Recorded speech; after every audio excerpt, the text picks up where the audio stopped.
बीबी में है, कोई कहा तो हम जहर पीर से जुड़े भये हैं। अरे भाई, हम लोग तुमको अलग किससे करते? किसी से नहीं अलग करते, सबसे सब जुड़े रहो, लेकिन असली बात को तो समझो। असली बात न समझने का कारण ये होता है कि जो सत्संगी है, बीवी बेचारे देखा देखी वो भी चली जाती।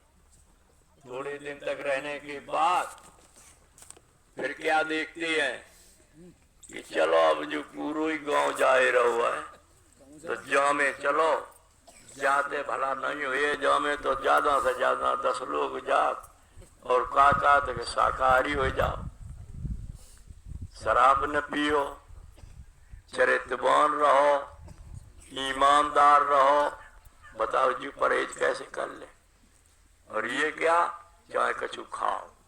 कोई देवता काऊ के मंदिर में, कहूँ गंगा जमुना पे कहूँ जाओ, कोई नहीं रोकता है कि आप क्या खाओगे, क्या पियोगे, क्या करोगे, क्या नहीं करोगे, तो सब चले जा रहे एकदम से। तो अब समझ लो यही बात है कि भले ही थोड़े लोग रह जाएंगे, पीछे ध्यान दो। सत्संग की बात तो गुरु महाराज और महाराज जी सुनाती हैं, और उनको ही सुनाना चाहिए। बाकी लोग अगर सत्संग की तरफ जा रहे हैं सुनाने को, तो ये जरूर है कि जैसे सर्वजीत हुए थे और उनकी मां कबीर दास की शिष्य थी। बेटा जब पैदा हुआ तब उनकी मां ने सर्वजीत नाम रख दिया। धीरे धीरे विद्वानगिरी करने लगे, शास्त्री बन गए, व्यास बन गए, और तब ये वाहन नहीं थे। बड़े ध्यान से मेरी बात जो समझो, हम सत्संग नहीं देने आए, हम तो ये करने आए हैं कि आपको कैसे वो रास्ता मिल जाए। अगर हम सतलोक की बात समझाने लगे, हम सतलोक खुद ही नहीं पहुंच पाए, आपको क्या समझाए दें?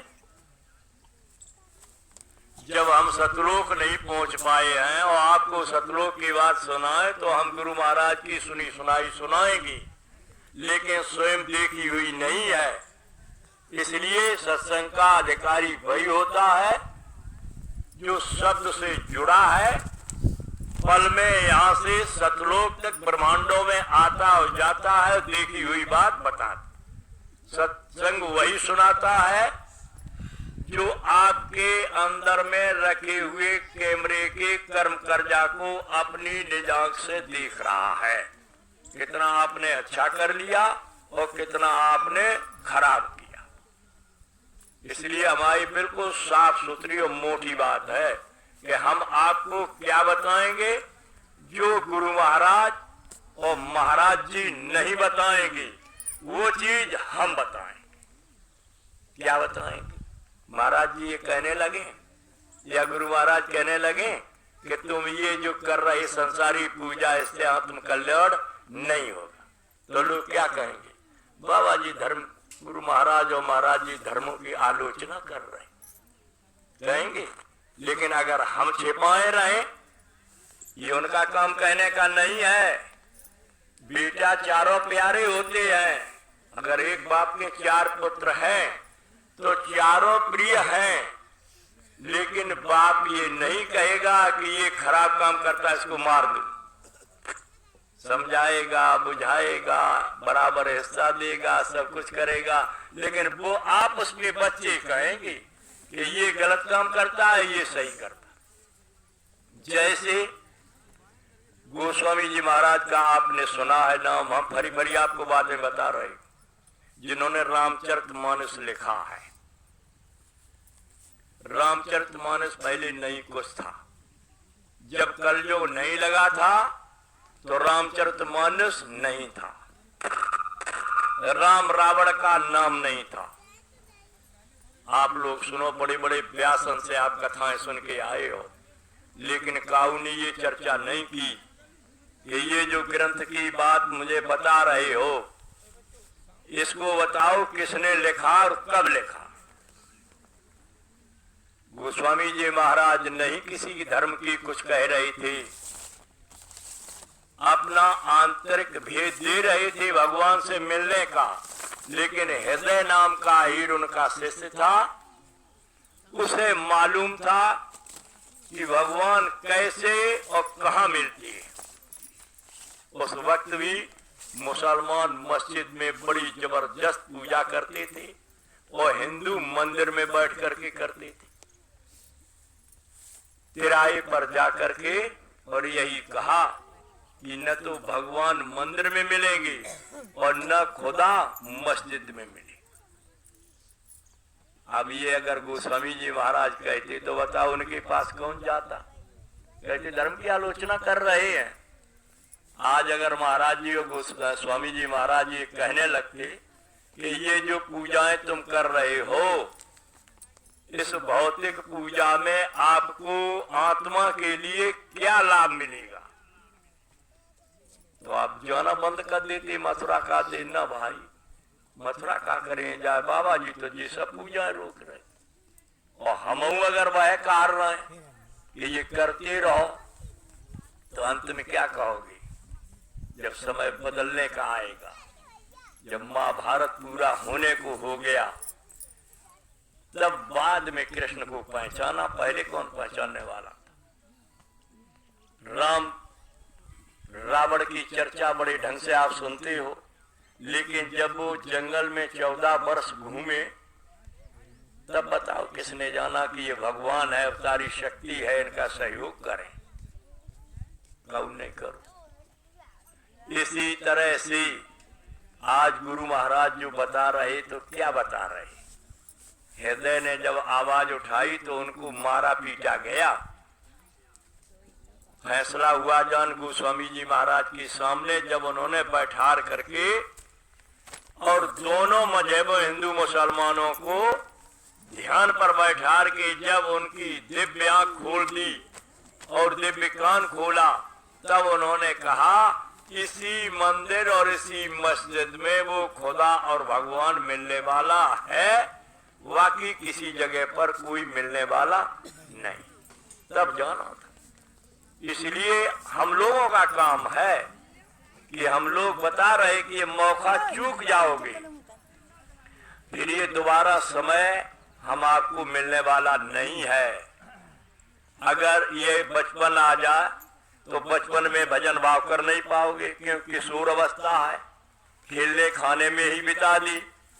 बुढ़ापा आ गया, बुढ़ापे में शरीर काम नहीं कर रहा, घर वाले रोटी पानी नहीं दे रहे, शरीर में तमाम परेशानियां तैयार हो रही, वो भी भजन नहीं हो पा रहा। और जवानी जब है ये काम करने का है तो जवानी अहंकार में जा रही है। हम सब जानते हैं, हमको सब मालूम है, और इतना धन इकट्ठा कर लें, इतना और विकास कर ले, जवानी ऐसे खराब कर दी। आए किस काम के लिए? आए थे भगवान के भजन के लिए।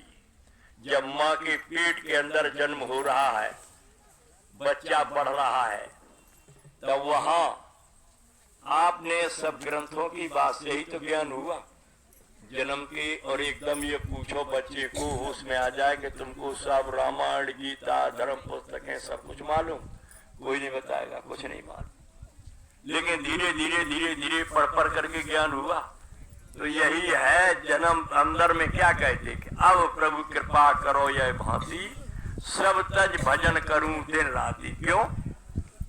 पेट के अंदर में इतनी अग्नि और इतना कष्ट हो रहा है कि हम आप उसमें उस कष्ट को देख करके उस प्रभु से डोरी लगाए हो कि बाहर निकलेंगे तो भजन ही करेंगे और कोई काम करेंगे नहीं।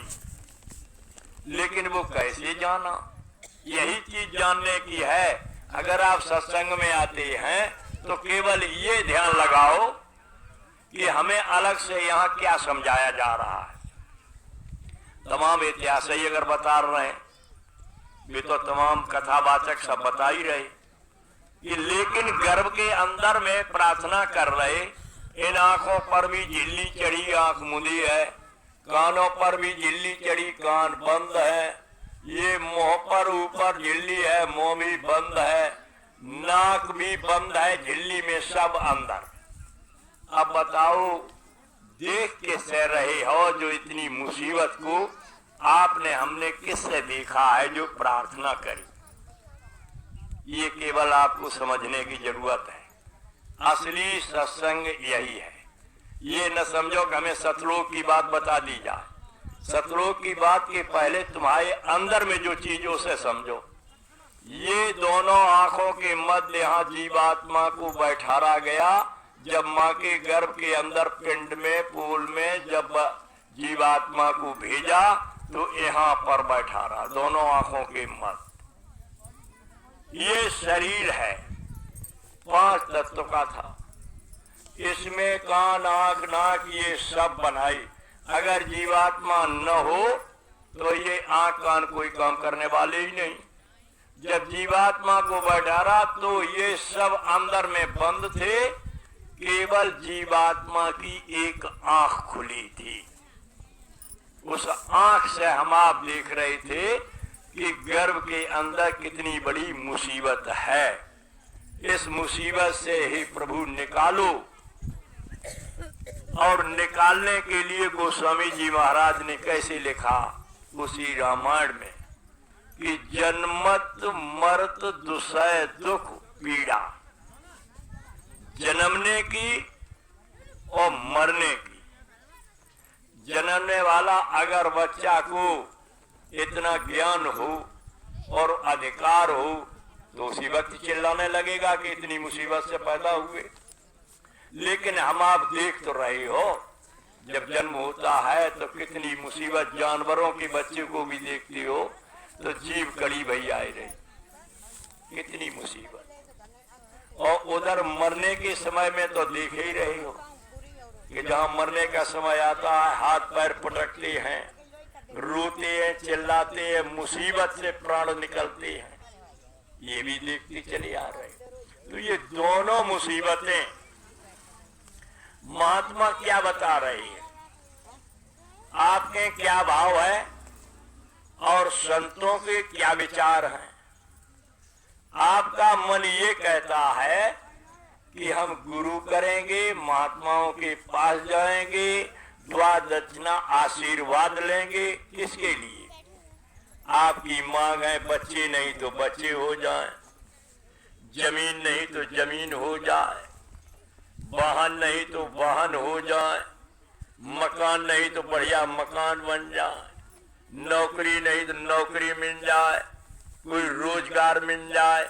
आपकी मांग है ये जाने। और महात्माओं की क्या इच्छा है कि ये शरीर आपको बार बार नहीं मिलेगा। 4 खान 84 लाख योनियों के ऊपर भी एक विधान है कि 22 नरक आसमान में जहां कहते हो कि स्वर्ग है, वैकुंठ है, वहां बने हुए हैं। उन नरकों से बचाना और 4 खान यानी 84 लाख योनियां, पसी पक्षी कीड़ा मकूड़ा तमाम ये इन सब से बचा करके संतों का काम है कि अपनी आत्मा को जन्मने और मरने से छुटकारा करा लो। ये भौतिक जो मलबा है जिसमें हम आप फंसे हुए हैं, इस मलबा से निकाल करके अपने घर चलो। आपका हमारा घर कहीं अंत है, ये नहीं है, ये पराया देश है और उसी का विधान है। और उसी में हम आप शरीर को भी कहते ये हमारा है।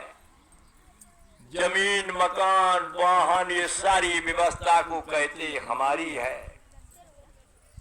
जब शरीर भी हमारे आपके साथ जाने वाला नहीं है, इतना शरीर में भी अधिकार नहीं है कि हम लोग जब चाहें तब छोड़ेंगे और जब तक नहीं चाहेंगे तब तक नहीं छोड़ेंगे। ये उसका विधान है कि श्वासों की पूंजी आपको दी है। ये जब आपकी पूरी खर्च हो जाएगी फिर 1 मिनट भी आपको इसमें नहीं रहने दिया जाएगा। उस काल भगवान ने जब भेजा है तब वायदा करा लिया कि मैं तुमको ये शरीर दे रही हैं, साफ सुथरा दे रही हैं, कोई गंदगी नहीं है, किराए पर दिया जा रहा है। समझ जाओ इसको अच्छे ढंग से। जो हम आप कहते हैं शरीर हमारा है, कितना अच्छा है, कितना तंदुरुस्त है, कितना बलवान है, कितना ताकतवर है, ये सब सोचते हो कि ये हमारा है। और उसने भेजा कि ये किराए पर तुमको दिया गया है, आप इससे अपना काम कर लेना। क्या भेजते समय कहा भगवान का भजन करके और भगवान से मिल लेना, लेकिन मिलने का काम छोड़ दिया, भजन करने का काम छोड़ दिया, गुरु ढूंढने के लिए छोड़ दिया। अरे हमारे गुरु महाराज क्या कहते थे, तुम देवी देवताओं की पूजा करते हो, उन देवी देवताओं से तुम ये प्रार्थना करो कि हमारी पूजा आप स्वीकार कर लो और क्या कर दो, मेरी सद्बुद्धि मुझे दे दो ताकि मैं संतों की पहचान करके उनकी शरण में पहुंच जाऊं और अपना काम कर लूं। आपने किसी ने मांगा, शंकर जी की पुजारी शंकर जी से मांगते, विष्णु के पुजारी विष्णु से मांगते, बजरंग बली वाले हनुमान उनसे मांगते कि मुझे सद्बुद्धि कर दो और संतों की खोज में मैं चले जाए, मुझे संत मिल जाए तो हम अपनी आत्मा का कल्याण कर लें। तो आत्मा की कल्याण के लिए शरीर मिला। अब आत्मा की कल्याण आप समझते ही नहीं कैसे होती है। जब बार बार जन्मोगे, बार बार मरोगे, तो विधान तो यही रहेगा, जो आज कर रहे वही विधान रहेगा। यहाँ आ गए, धन इकट्ठा करोगे, बच्चा पैदा करोगे, फिर व्यवस्था में जुड़ जाओगे। अगर मनुष्य शरीर ही मिलता गया 2-4 बार, तब भी यही करना पड़ेगा कि इन 4 बच्चों के लिए कर दें, फिर ये बहुएं आ गई इनके लिए करो, और फिर ये भोजन नहीं दे रही और बुढ़ापा आ गया, चारपाई पर रोती रोती बैठे रो रहे। अरे कहाँ सुख है भाई, ये सुख की तलाश के लिए भाज रहे, सुख का अब सुख मिलने वाली बात में जा ही नहीं रहे। ये भौतिक विद्या और भौतिक ज्ञान बड़े ढंग से समझो। जितने भी ग्रंथ और जो भी हम आपको पढ़ाया लिखाया जा रहा है, जितना हमने आपने सीखा है, जितना हमने आपने देखा है, जितना हमने आपने इकट्ठा किया है, इन आंखों से नीचे ही का खजाना है, इसके ऊपर का नहीं है। जो भी संसार का विकास है, इन आंखों से आप नीचे देखते रहिए। ये क्या है? भौतिक ज्ञान। कथा आपने सुनी, राम रावण का युद्ध सुना, महाभारत सुना, सबके सब राजा मारे गए, जितने वीर थे सब परास्त हो गए, राजपाट एक दूसरे को मिल गया। लेकिन ये बताओ, उन दोनों धर्म ग्रंथों में जो असली चीज भरी हुई है, वो कहीं आपको किसी विद्वान ने, किसी शास्त्री ने, किसी व्यास ने, किसी महात्मा ने अगर नहीं बताई है, तो ये क्या है जो बताया? ये भौतिक ज्ञान, भौतिक इतिहास। और असली क्या था वो नहीं बताया।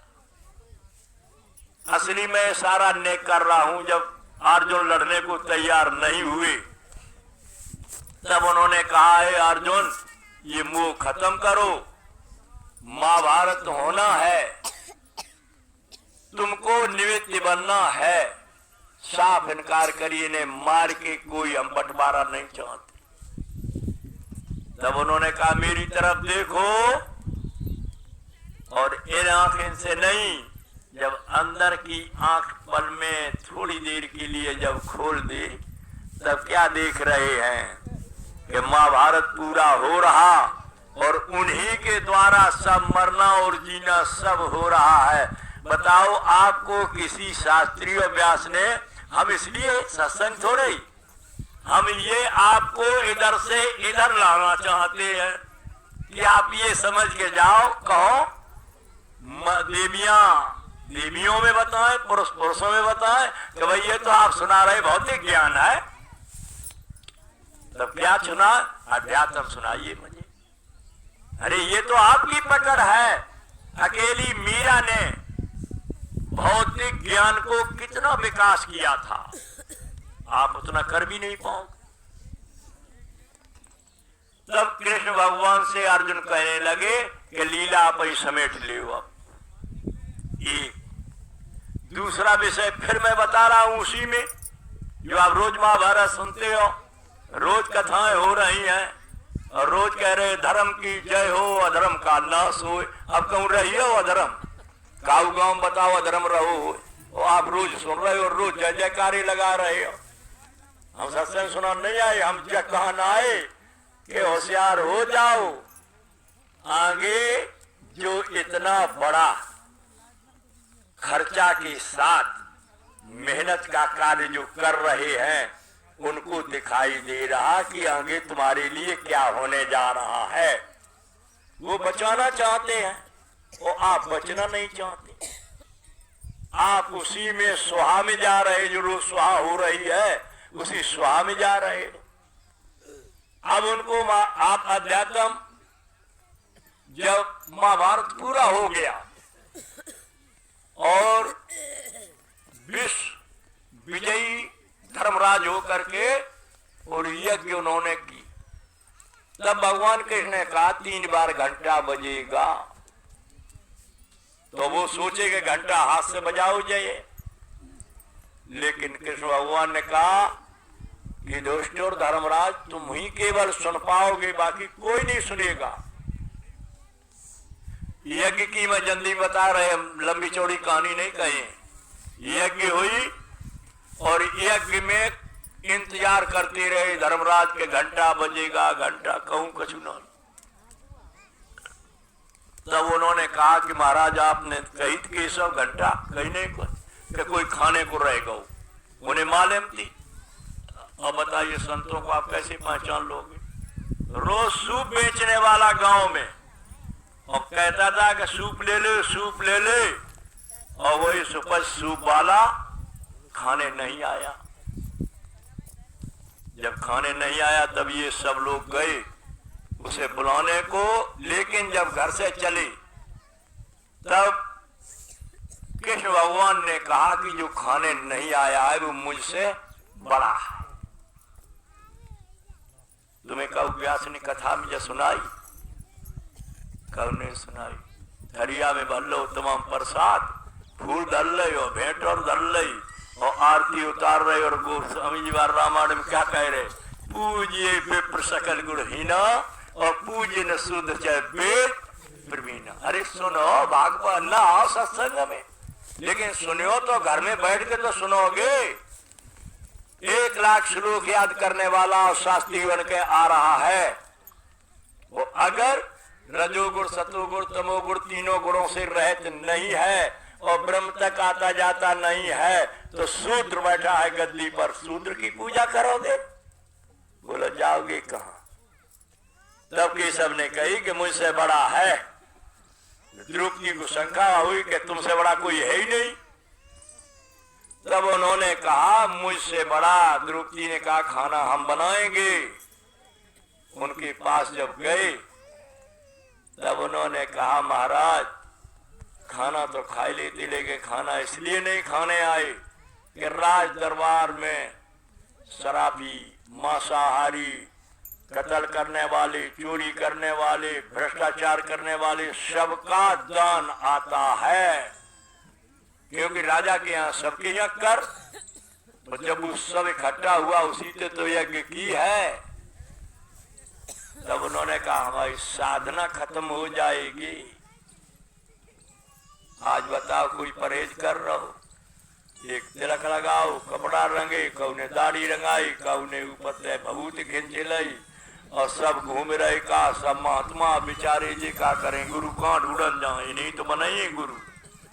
अब इन्हें गुरु बनाए ले तो जैसु गुरु और वैसु चेला, और पर नरक में हीलम। आपने कही बाबा जय गुरुदेव को महाराज जी काग बनाए, हमारे तो घरे ही महात्मा उन्हें बनाए। तब वो खाना के लिए जब आए तब द्रौपदी ने परसवाओ और उन्होंने एक ही कमंडल में सब बरवाई लो।